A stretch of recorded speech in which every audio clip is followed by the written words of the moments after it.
Akibat sering menunjukkan rumahnya di media sosial, Satu Keluarga di Bogor, Jawa Barat mengalami perampokan pada Rabu 18 September 2024.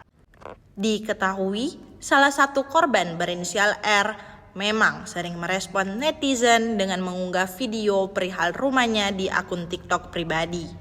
Pelaku berinisial D dibantu 3 orang lain yang melihat konten-konten milik R langsung merencanakan perampokan tersebut.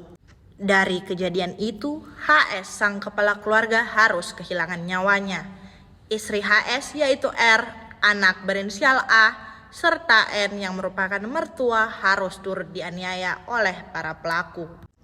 Barang-barang yang berhasil dibawa kabur oleh pelaku antara lain Mitsubishi Expander, mobil Toyota Celaka yang sebelumnya telah digadaikan pelaku kepada korban, serta perhiasan emas.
Download Tribun X sekarang.